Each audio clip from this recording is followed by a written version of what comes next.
Monsieur le Président, Monsieur le Premier ministre, Mesdames, Messieurs les ministres, Mesdames, Messieurs, chers collègues. Une fois de plus, la vague est montée. Une fois de plus, l'hôpital est submergé. Une fois de plus, le Président a parlé. Une fois de plus, le Parlement est pris en otage. Et une fois de plus, pour la troisième fois, la France est reconfinée. Monsieur le Premier ministre, dans quelques instants, vous allez nous demander de voter. Mais c'est un vote pour rien, parce que c'est un vote sur rien. Vous allez nous demander de voter sur des annonces qui ont déjà été faites, vous allez nous demander de voter sur des mesures à prendre qui ont déjà été prises. Oui, Hervé Marseille a raison, nous avons l'électricité, la télévision, et nous avons effectivement regardé ces annonces hier à la télévision.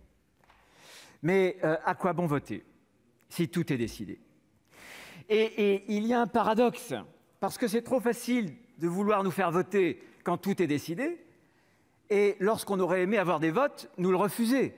Souvenez-vous, c'était au moment du débat pour une reconduction de l'état d'urgence, et le Parlement proposait, ici le Sénat, un vote lorsqu'il fallait proroger d'1 mois le confinement. C'était normal, c'était un contrôle démocratique.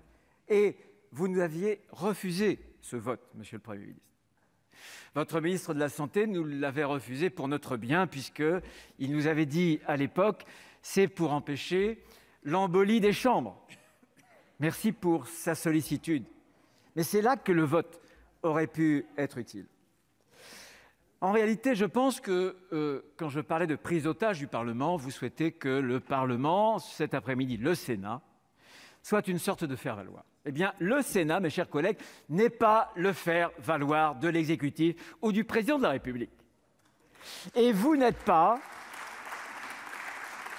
et nous ne sommes pas des greffiers appliqués du verdict de Jupiter. C'est une évidence. La Ve République, ça n'est pas le président parle à la télé et le jour d'après, le Parlement s'exécute dans l'hémicycle. Ça n'est pas ça, la Ve République. Je voudrais, avec de nombreux collègues, et y compris présidents de groupe, partager ce que nous avons sur le cœur.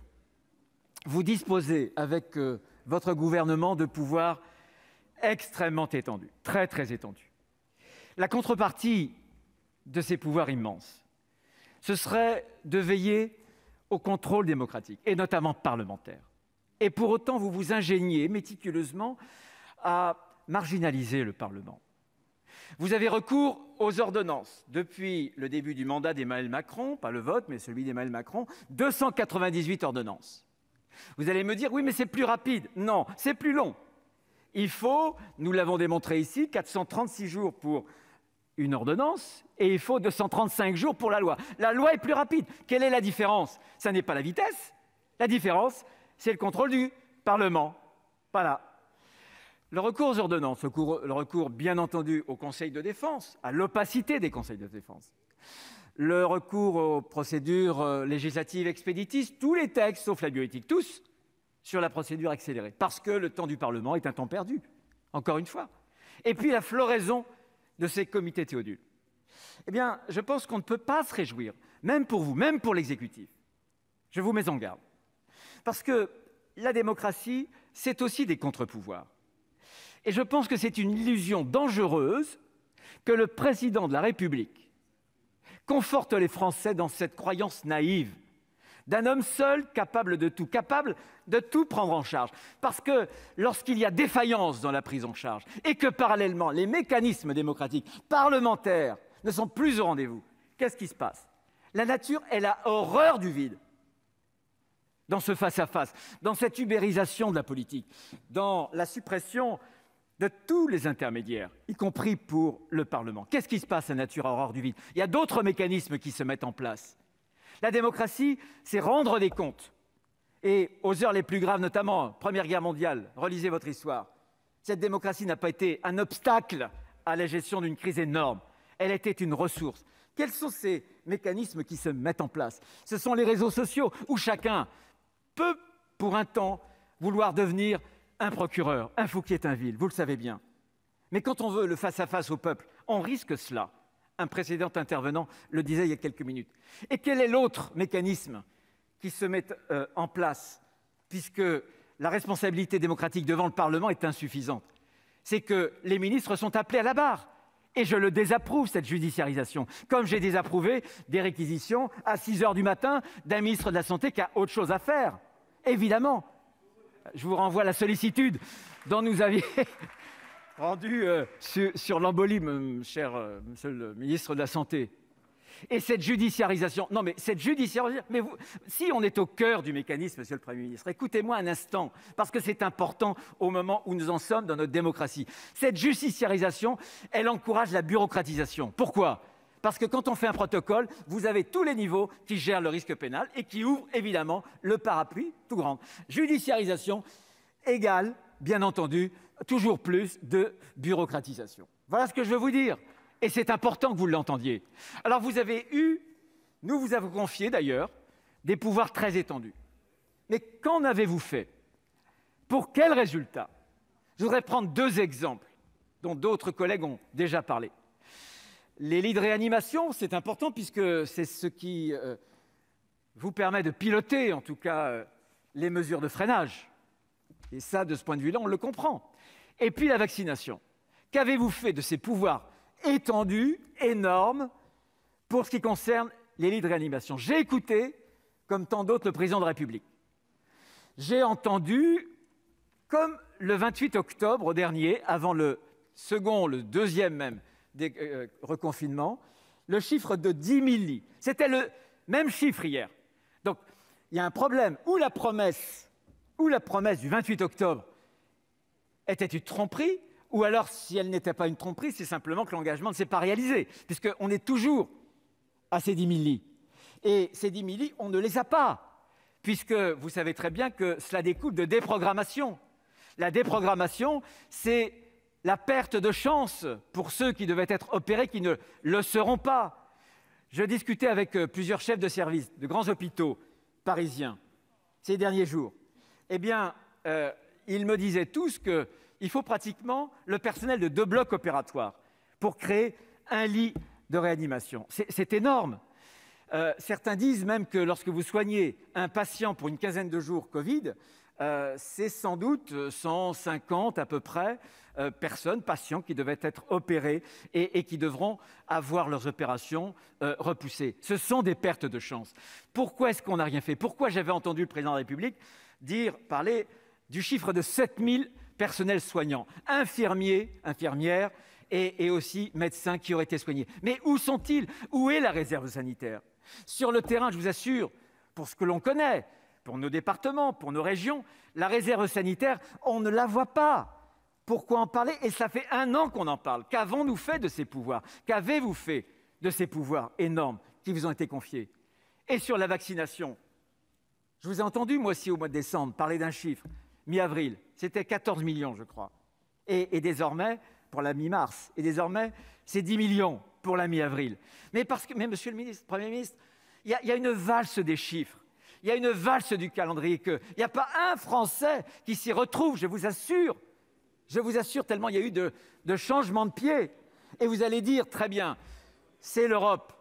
J'ai entendu un haut responsable, allemand d'ailleurs, il y a 15 jours, me répondre, oui, mais mieux vaut vacciner lentement, mais vacciner dans un cadre européen.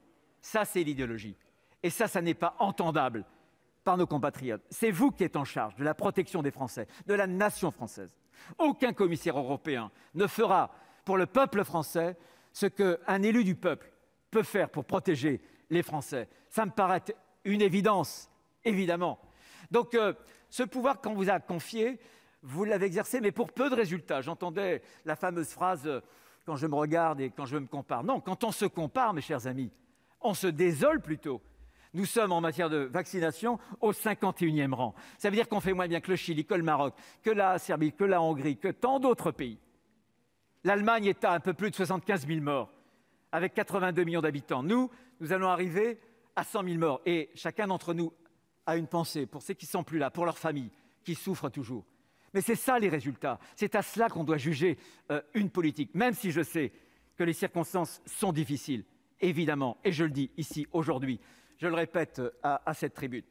Voilà ce que nous attendons. Nous attendons une efficacité, mais je pense qu'on ne peut pas toujours pointer la responsabilité de la technocratie, de la bureaucratie.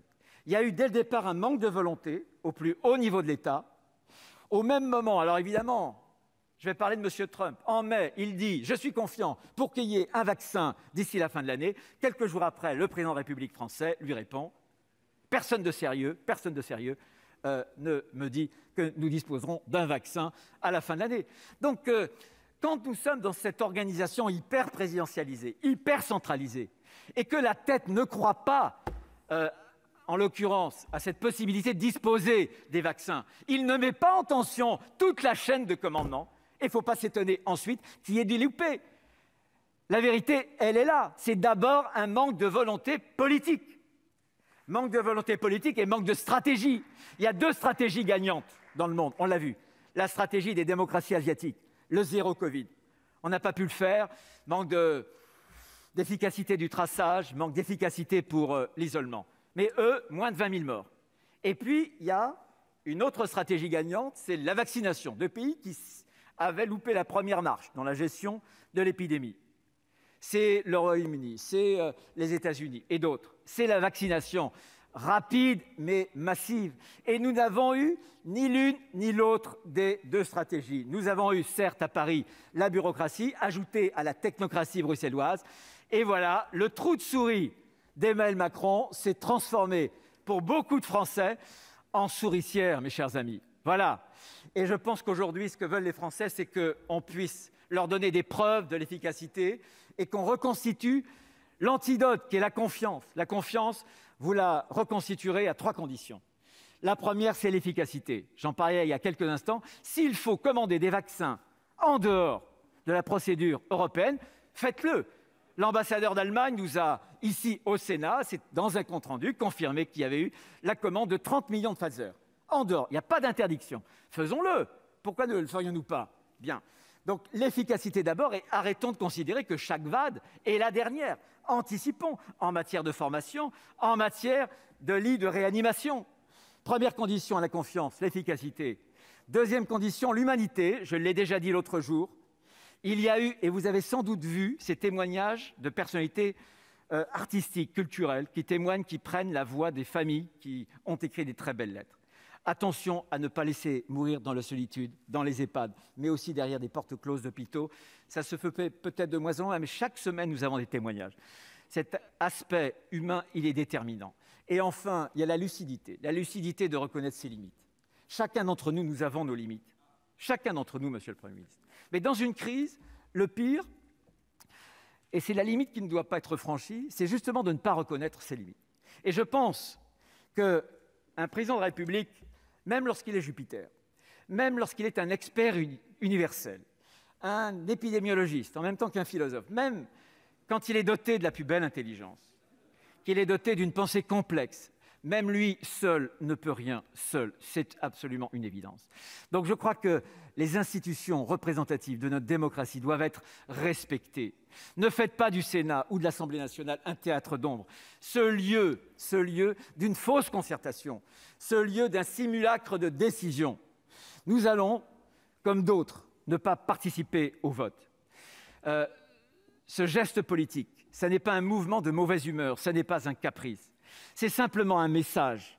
La démocratie représentative, mes chers amis, c'est l'assurance pour tous les Français, quels qu'ils soient, quel que soit leur sentiment politique, c'est l'assurance que le sort de tous ne repose pas dans les mains d'un seul. Voilà ce qu'est la démocratie, voilà pourquoi la démocratie a été inventée. Alors oui, il nous faut reconstruire ensemble, Monsieur le Premier ministre, et nous sommes disponibles. La confiance.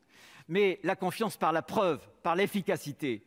Et j'ose espérer que cette nuit sans fin aura une aube nouvelle. Et comme l'a dit le président de la République, que cette aube, ce sera une aube d'un joli mois de mai. Vous n'en avez pas parlé, je l'ai entendu en parler. J'espère que vous croyez à cette promesse présidentielle. D'ailleurs, si vous croyez à ce qu'en mai, les choses aillent mieux en mai, c'est-à-dire que les bars, les restaurants rouvrent, pourquoi ne voterions-nous pas ?